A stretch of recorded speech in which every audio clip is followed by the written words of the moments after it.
Ah. Ito yung ano natin ingredients mga ka-livestock. Tanglad, bawang, luya at saka sibuyas. Unahin natin yung tanglad. Adobo tayo. Aray ko. Ayan. Adobo natin native na manok.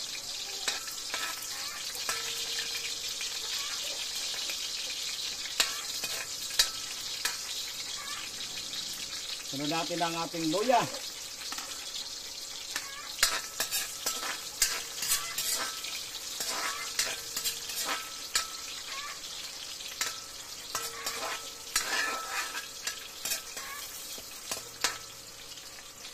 Medyo malayo lang yung camera natin.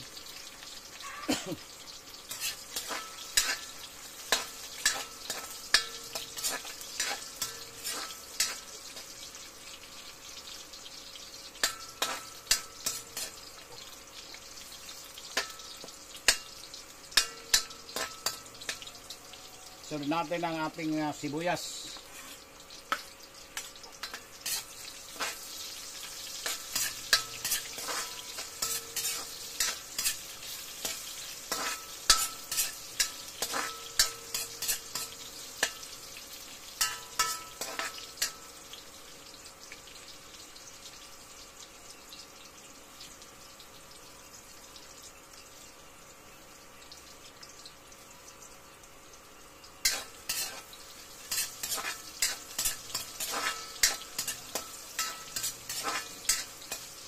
Bawang.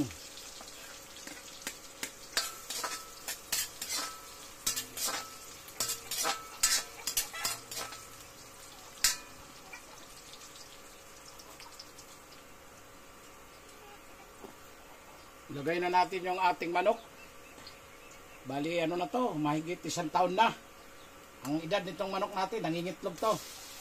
Kaya kinatay natin dahil ano, kumakain siya ng itlog, nagiging aswang.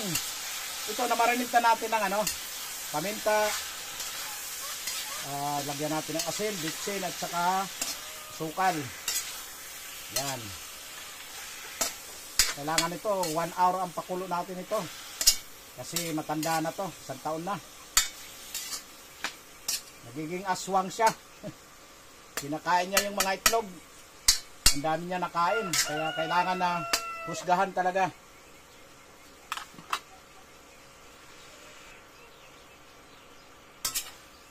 Ano natin muna ito, tatakpan natin.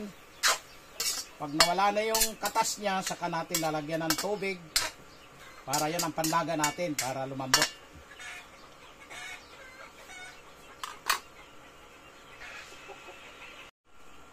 Natin. Ayan na. Naninilaw na, naninilaw. Sobrang taba kasi nito, naninitlog. Kailangan lang natin palambutin talaga. Dali ano lang to, kalahati. Kalahati lang ano natin. Kailangan mawala muna yung tubig. Bago natin ano siya, pampalambot. Takpan natin.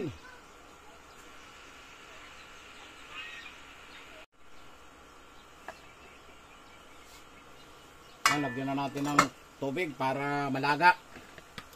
Sabawan na natin. Yan, pag nawala ng tubig yan, lagyan natin ng suka mamaya pag malambot na yung ano natin, manok. Yung karne natin. Kailangan palambutin natin. Yan ang magpapalambot na sabaw na nilagay natin.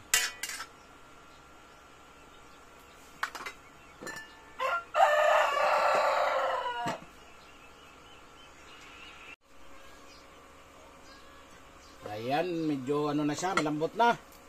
Lagyan na natin ng suka.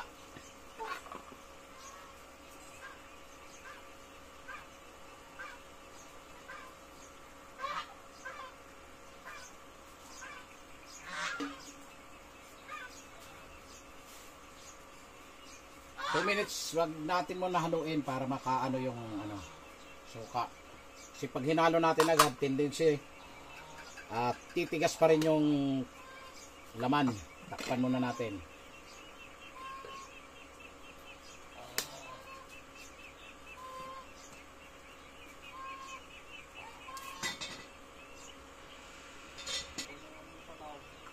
Di, ano mo na lang.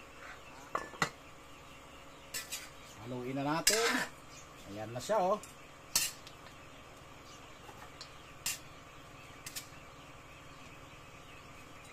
Pamantika pa natin konti. Nagmamantika na nga yan, pero paano pa natin, pakulang pa natin konti. Para lalong masarap ang ating sariling recipe, adobo. Native na manok. 1 taon na ang edad. Ayan.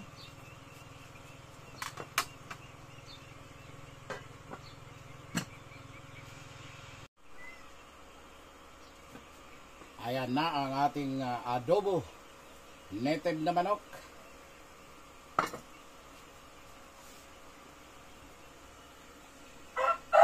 Ayan, ito na. Kintab.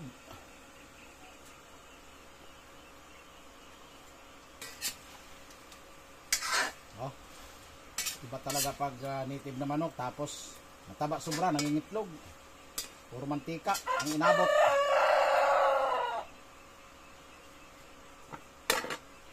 Okay mga ka-livestock, huwag kalimutan i-follow ang ating FB page, VNA Livestock Farm, at ang ating YouTube channel, Lilito Tan Farm. Yan, luto na.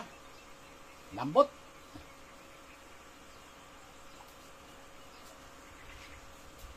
Bye-bye and God bless.